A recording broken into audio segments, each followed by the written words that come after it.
as much as this sounds like some web version, I'm going to break it down to actually speak my mind. I'm really not going to go through the PPT at all. Although it has some of the elements of what I'm going to speak about, but I'm going to largely focus on the entire higher education ecosystem. Very quickly, what we do, and I'm not interested in going beyond one line on this, is at Goseeko, we simply make study material for students focusing on tier 2, tier 3, colleges. We curate this material in line with the curriculum and simply make it available online with help of local professors, make it more simple and easy to understand. Okay, that's all we do at Goseeko. And but really, I am here actually to speak my mind. And when I actually ventured into building access to education, okay, that's the dream I sort of had. And when I looked at data points across how this country is panning out, it sort of baffled me. Okay, so and all of you be with me on this, because there is a thought behind it, and I'd like to echo and speak my mind. So we know that the school education system in our country has over 200 million students till 12th standard odd, and then 10 million odd students who pass out, about 40 to 50 million students in higher education, and there are about 10 million pass out. Okay, so 10 million get in, 10 million pass out, and about 1.5 million or 2 million get jobs. Okay, so what happens to the rest? Okay, so park this thought. This is an enormous number that this country is grappling with, and we can use enormous number of tools and technology and AI and deep learning and ML and the works. Okay, all of you are highly respected professors, way more experienced than me here. When I covered about 600 colleges on foot across the interiors of the country, I realized that higher education is, the privileged higher education is 2%, 3%. And that's what goes into the job market. The remaining 95 odd approximate percentage is out there not knowing what is going to hit them. Okay? So while I'm saying this, it's also running in my mind that we all must know that you spend 12 years putting your kids through school, you spend 3 years in higher education, and you said 6 महीने हम skill कराएंगे और उसको 10 लाख की नौकरी दे देंगे. This is not going to happen. This is just not going to happen. We are somewhere living in some delusional area where we feel that skilling is going to change our way of providing employment. So this 250 million kids, when that 10 million passes out, barely 2-3%, 205 IB schools in India, it's a drop. You get the entire system to go into higher education. Again, the top tier, you don't touch IIT, NIT, IIM, all that, you sort of keep that away. And then you say that, okay, the remaining will get into, this whole job market, and we will do this little bit of skilling of 6 months, and he will land up at a job. How is this even going to happen? So when I looked at providing access to tier 2, tier 3 and building this solution, I have barely scratched the surface of understanding that this is not going to solve the problem. I am just providing access. What quality and it's going to yield what? I have no idea. And some of you are really, really senior and experienced, and all of you know that today the industry is not hiring as much as the output of students that is coming out to be. We know that. And how are we going to change it? By 6 months of skilling? So while I'm talking about such a large picture, I also want to call out the fact that all of us came from modest backgrounds. We studied in some town, school, whatever. Came to शहरों में आ गए, नौकरी करे, high-flying investment banker job, digital marketing professional. All that has happened.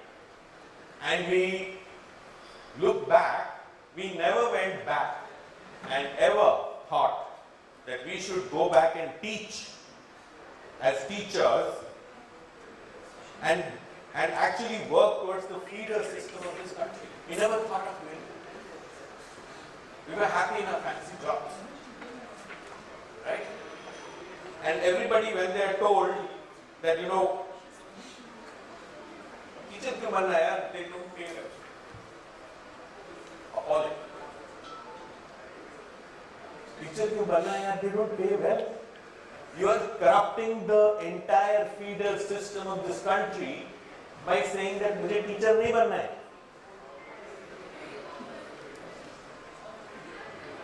And I am out here to call out to government here, and I am trying my best to say that why don't you make teaching as prestigious as civil services? What stops you? I don't want to go teach in some village. You go and join a civil services job, you will go out there into some gaon and you will be there as a district magistrate for 5 years. Why can't teaching become that? I have no idea. It's a problem. I'm grappling with it. Our problem of employment is not going to get sorted by skilling. You have to go back, make changes here, where you are going to actually make teaching a very coveted profession. It's not somebody's passion. Okay, I want to give to the society. Stop. That's not going to happen. Stop thinking I want to give to society. That's not teaching. Teaching, you can make it profitable. You can make it business-like. Look at countries around you. 150 years of growth to countries came because of education. It didn't come because of 3 months of skilling. So you got to go back to school education. You got to tell people that, teaching is a coveted profession. Pay them well. Make it, as a society, as a government, as a community. I can't be the flag bearer alone. All of you got to come together. We got to get out of there, those, air-conditioned offices and say, गाँव में जाता हूँ, रहता हूँ, but government को साथ लेके चलो. So education 4.0 in my mind is this: change your teaching and the language in which you are teaching. Don't think that your skilling and your tools and your AI and your supportive elements are going to yield anything. We will nosedive into oblivion in 35 years from now. All of us who are here, who went through fabulous education systems, we became what we became because 25, 30 years ago somebody gave us really good education. 35 years from now, you will be gone. Because none of us will be here, your next generation will be struggling on the streets. Right? I'm telling you. Skilling is going to take you nowhere. And hence, it's important for us to acknowledge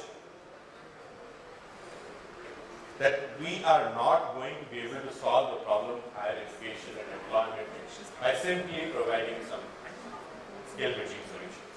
You can use everything in the world and it will impact only 2% of the people who are in higher education. I'll change my name and my profession if this is untrue. You go down to 600 and 1,000 colleges into some interiors of the country and you see what that child has not learned. And some of you who are professors, who are deans, You're grappling with it on a daily basis. As much as you'd like, as much as you will hate me to say this, but deep down, this is the reality. You're struggling with it. So guys, as much as I'm just providing some access to study material, and my company is fairly decent, it's giving profits and so on and so forth, I am here to call out the fact that higher education needs significant change. It starts with school. It doesn't start with skilling.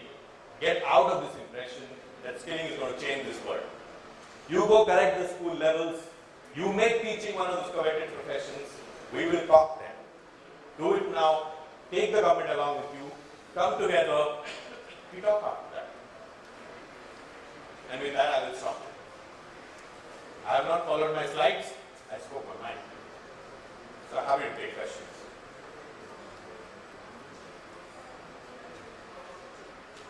Anything that I have misquoted? Yes, sir. You can shout. Okay, no working mic. Oh, thank you. All right, so of course you have a very utopian idea that the government will change overnight and we'll get lakhs of teachers come from ground up. By the way, I'm in the skilling profession, so just a comment. We actually work with, we have a foundation that works with tier 2, tier 3 colleges, exactly the same kids that you're referring to. Most of them are unemployable. So we did come up with a model where we are able to get kids from blue-collar, low-income backgrounds, don't speak English, and have very basic education, jobs into the white-collar world. Again, I'm happy to share that offline. My point being is that the thing is that it's nice to say let's look for an ideal world. Yeah. First to say is that, exactly, so the thing is that I don't think we should actually discount the value of skilling. The point being is that what sort of skilling is needed to make them employable? Let's figure out the short-term solution, let's get them in good jobs. Then we can go backwards and solve the problem of... I know which is right, but the problem is you will still continue to address that 2% of the population. That's my worry. You do that, there's nothing wrong with it. Your percentage of population that you will address is going to be so up, lumber to speak around it. But tier 2 or tier 3 ka mid layer mein, that guy who has a very modest family income, उसको data science की teaching कराओ, नहीं करा पाओ. Not data science, but let's say for your selling skills, communication skills, basic hospitality detail, Sure, it's not all data science. Yeah, I totally agree. But I'm saying that you got to break it down. You got to look at what the problem is. हम तो जा रहे everywhere we are talking about the top 50% of people in this world. We have forgotten that there is one 98% which we are not touching. And that's your country. Half of that 2% or whatever sort of goes out of the country. You are left with, right? And challenge me if there are better data points. I'm in higher education. I go out. Tell me if my data points are wrong. I mean, question. So thank you. I agree. Again, small percentage. So yeah, happy to meet up. Happy to talk. More data points. Happy to share. Happy to make questions.